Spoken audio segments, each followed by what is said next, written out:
My fiancé texted, "We need a bigger diamond. My friends are making fun of my ring." I texted back, "Say no more." Then I returned the ring, got a full refund, and blocked her number. The next post in her group chat wasn't about me. I, 28 male, was having lunch at my desk when the text came through from Isabel, 26, my fiancé of 3 months. "We need to talk about the ring.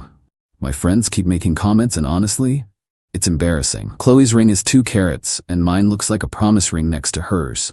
I know you can afford better. You just bought that stupid gaming computer for $3,000. I need you to upgrade this ASAP." I stared at my phone for a solid minute. The ring she was complaining about, 1.2 carats, VS1 clarity, ideal cut. Cost me $8,500. Took me 6 months to save for it while she kept hinting about proposals. But sure, it was embarrassing. I texted back, "Say no more." She sent back heart emojis and, "I knew you'd understand, love you babe." I understood perfectly.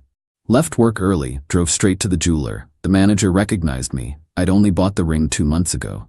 "Everything okay with the ring, sir?" "Perfect condition. I need to return it." His face fell. Did she not like it? She loved it. Then her friend got a bigger one. He didn't even try to talk me out of it, just started the paperwork. Full refund back to my card within 3 to 5 business days. Asked if I wanted to look at upgrades. I said no thanks. Drove to our apartment. Isabel was at work until 6. Plenty of time. I wasn't angry, wasn't even sad really, just clear. Like when you finally understand a math problem that's been bugging you. Packed my stuff methodically.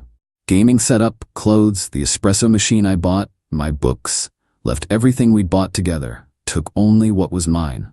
Found the ring box she'd left carelessly on her makeup table. She only wore it for photos. Put a sticky note inside. Returned for full refund. "You were right. You do deserve more. Good luck finding it." Blocked her number. Blocked her on everything actually. Moved into my buddy Diego's spare room that night. The explosion started around 6:47 p.m. Diego was showing me the text she sent him. "Where is he? This isn't funny. He took the ring. Tell him to answer me now." Diego replied, "He's not here. Also, wasn't the ring embarrassing?" She called him 31 times. He stopped answering after the first call, where she screamed so loud he had to hold the phone away from his ear. But here's where it gets interesting. Update 1. So Isabel's best friend Qley reached out to me through LinkedIn, because I'd blocked her everywhere else. You need to know what really happened. This isn't all Isabel's fault. We met for coffee. Turns out there was a whole group chat situation I knew nothing about. Isabel and her 5 closest friends had this chat where they constantly compared their boyfriends, who spent more, who did better proposals, who was more trained. They had a literal scoring system. Qley showed me screenshots. My proposal got a 6/10. Location was sweet but basic. I proposed at the place we first met. Ring is nice but under 1.5 carats. At least he got on one knee properly. Could have been more creative with the speech. The messages after Qley got engaged were brutal. "Isabel, now I look like the broke one." Friend Margot, "Just make him upgrade it. Men are simple." Friend Elsie, "Tell him you need it resized and exchange it." Friend Diana, "My cousin did that. Said the band was causing a rash." You're all geniuses. But here's the kicker. Qley was showing me this because she was having doubts about her own fiancé after seeing how they all talked about these men they claimed to love. When you returned the ring and just left, it made me think, like, what are we doing? We're treating these guys like walking ATMs with proposal skills. I thanked her for the honesty, but made it clear. This changed nothing for me. That night, Isabel showed up at Diego's. Not alone, brought her whole squad. Margot, Elsie, Diana, and her sister Bethany. They came in like a SWAT team of entitlement. Bethany immediately started filming. "We're here to confront the man who abandoned my sister over a simple request." Diego started filming too. "Cool, I'm recording the trespassers who forced their way into my home." Isabel was in full victim mode. "You humiliated me. Everyone knows you returned the ring." "Everyone who?" "My family. My coworkers. Everyone." "So you told everyone you bullied me into buying a bigger ring and I left instead?" "I didn't bully you. I expressed my needs." Margot jumped in. "A real man provides without being asked." Diego laughed. "A real woman appreciates without demanding." Elsie tried the tears. You're destroying her. She's been crying for days. Over losing me or losing the ring? Silence. Diana went for the jugular. You never deserved her anyway. She was settling for you. Thank God she unsettled then. Bethany was still filming, narrating like this was some documentary. As you can see, he shows no remorse for traumatizing my sister. I looked directly at her camera. Your sister said an $8,500 ring was embarrassing because her friend got a bigger one. I agreed and returned it. Now she's mad about the consequences of her own actions. Trauma? That's literally just accountability. They left after more yelling. But not before Isabel delivered her ultimatum. If you don't come back with a 2-carat ring by Friday, we're done forever. We're already done. I ended it when I returned the ring. You can't end it. I didn't agree to that. That's not how breakups work. I'll sue you for emotional damages. Diego actually snorted. For what? Not buying her a bigger ring? Good luck with that. They stormed out. Bethany posted the video that night with the caption, "Toxic ex refuses to take accountability for abandoning my sister." It backfired spectacularly. Comments were brutal. She wanted a bigger ring and he left? King behavior. Your sister sounds exhausting. Accountability for what? Not being her bank account? Team ex-boyfriend. She deleted it within 2 hours. Update 2. The entitlement escalation was Olympic level. First, Isabel's mom Patricia called me. This woman had the audacity to say, "I'm very disappointed in you. We welcomed you into our family. You welcomed my wallet. There's a difference." Isabel has standards. She was raised to expect the best, and I was raised to recognize gold diggers. How dare you? She loved you. She loved what I could buy her. The second I stopped, watch how fast that love disappeared. You're being childish. Just buy the new ring and move on. Ma'am, I'd rather buy 2 carats of actual dirt. She hung up, but not before threatening to ruin me. Not sure how a retired substitute teacher was gonna do that, but okay. Then came the performance.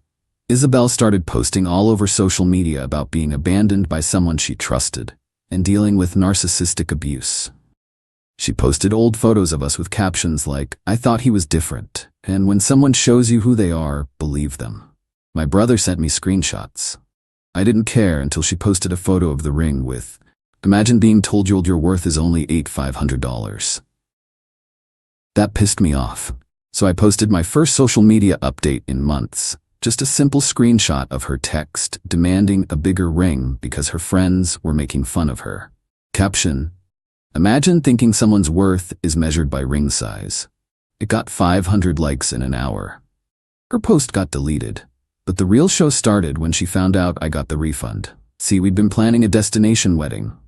I'd put down deposits, venue, photographer, catering, all on my credit card, but intended for our wedding. Total about $12 in deposits. I canceled everything. Got most of it back except for about $2 in non-refundable portions. Small price for freedom. Isabel found out when the venue coordinator called her to confirm the cancellation. She went nuclear. Showed up at my office. Security had to escort her out, but not before she screamed in the lobby. That was my wedding money. You stole my wedding. My coworkers were stunned. My manager Terrence came to check on me. You good? Actually, yeah. Best decision I ever made. The returning the ring part, or the blocking her part, the seeing who she really was part. That afternoon I got served. She was taking me to small claims court for the canceled wedding deposits, emotional distress, breach of verbal contract, financial abuse. Total she was seeking $25,000. I laughed. Actually laughed out loud when the process server handed me the papers. Called my cousin who's a lawyer. He looked at everything and said, "This is the dumbest case I've ever seen. She's basically suing you for not marrying her after she insulted your ring choice. Countersue for harassment." So I did. Update 3. Court was incredible. Isabel showed up in a white dress to small claims court, like she was making some kind of statement. Her evidence included screenshots of our texts, including the one where she demanded a bigger ring. Photos of us together to show we were happy. Receipts for wedding stuff she bought, a dress, shoes, etc. A spreadsheet of projected lifetime earnings lost from not marrying me. The judge, this older woman who looked like she'd seen everything, reviewed the evidence. "Miss Isabel, you're suing because he canceled a wedding?" He promised to marry me, then abandoned me over a simple request. The request to buy a more expensive ring because your friends made fun of the first one? That's taken out of context. What context makes that better? I swear everyone in the courtroom tried not to laugh. Isabel's mom spoke as her witness. He traumatized my daughter. She's been in therapy. Judge, when did she start therapy? Last week. After filing this lawsuit. Yes, my evidence was simple. Her text demanding a bigger ring, the receipt for the original ring, the return receipt, documentation of her harassment, the video her sister posted of them forcing their way into Diego's place. The judge took maybe 10 minutes. Miss Isabel, you have no case. You cannot sue someone for ending a relationship, even an engagement. You cannot sue for wedding deposits that were paid by him. You cannot claim emotional distress when your own messages show you initiated the conflict. Case dismissed. But what about my dress? You bought a dress, that's your choice. He didn't force you to buy it. This is sexist. This is consequences. Case dismissed means we're done here. But wait, my counterclaim. The judge reviewed the harassment documentation. The 31 calls to Diego, the scene at my office, the social media posts, the threatening messages from her family. Mr. OP, I'm granting a restraining order. Miss Isabel and her immediate family must maintain 500 feet distance and cease all contact. Any violation will result in criminal charges. Isabel lost it. You can't do this. I loved him. Funny way of showing it. We're done here. Outside the courthouse, Patricia tried one more time. You've ruined her reputation. No one will want to marry her now. That's not true. Someone will marry her. They just won't know what they're getting into until it's too late. Like I almost didn't. Bethany was filming again. This is what happens when weak men can't handle strong women. I looked at the camera. This is what happens when entitled people face consequences. Diego, who'd come for moral support, added, also, your sister owes me a new doormat. Her fake designer heels scraped it up. Final update. Life got interesting after court. First, Isabel tried to get around the restraining order by having mutual friends message me. That stopped when I reminded them that coordinating contact for someone with a restraining order is also illegal. Then the group chat imploded. Remember Qley, who showed me everything? She called off her engagement after her fiancé found out about the scoring system. He saw the screenshots during the court case. I'd submitted them as evidence. They became public record. The other girls turned on each other. Margot's boyfriend dumped her after seeing she called him barely a 7 but with good credit. Elsie's man found out she was planning to baby trap him for better financial security. Diana's boyfriend discovered she had a backup boyfriend she was cultivating. The group chat leaked fully when Diana posted everything online in revenge for being blamed for the leak. Turns out, they'd been doing this for years. Rating men, planning manipulations, sharing strategies for getting more expensive gifts. But here's the beautiful karma. Isabel's job found out about everything. See, she worked in PR. Her company wasn't thrilled that their employee was all over social media in a viral story about gold digging and entitlement. They didn't fire her, but she got demoted to an internal position with no client contact. She tried dating apps. Someone always recognized her as ring girl and unmatched. Meanwhile, I started dating Penny, a teacher I met at a bookstore. First date, she insisted on splitting the bill. Second date, she cooked dinner at her place. Third date, she saw a Reddit thread about the whole drama and said, "Wait, this is you? That's hilarious. Your ex was insane." We've been together 8 months now. She wears a $50 silver ring I got her at an art fair because she liked the design. Posted it online with, "It's perfect." No carrot count, no comparison. Just appreciation. The best update, last week Qley sent me a message. Thought you should know, Isabel got engaged to some crypto guys she met in Vegas. She's been posting about her 3-carat ring non-stop. The comments are all laughing emojis because everyone knows it's fake. The diamond and the crypto. I checked out of curiosity. The ring was massive. Suspiciously massive. The kind of ring that's either $80K or $80. Given that her crypto millionaire fiancé drives a 2008 Honda Civic and lives with roommates, I'm guessing the latter. Her mom Patricia commented, "So happy my baby got what she deserves." Yeah, she absolutely did. My brother summed it up perfectly. You didn't dodge a bullet. You dodged a whole ammunition depot. My cousin, the lawyer, has my return receipt framed in his office next to his law degree. He calls it Exhibit A in why you should always keep your receipts. Diego still tells the story at parties. His favorite part is when they tried to blame him for enabling me. His response, I enabled him to not marry a gold digger? You're welcome? As for the $500 from the returned ring, invested half, used the other half for a solo trip to Japan, posted one photo from the trip. Isabel's sister viewed my story within 10 minutes even though I'd blocked her main account. Guess she made a fake to keep tabs. Sad? Nah. Pathetic? Absolutely. Someone asked if I regret how it all went down. Only thing I regret is not seeing the signs sooner, like when she asked about my salary on our second date. Or when she got upset I bought her tulips instead of roses, because roses photograph better.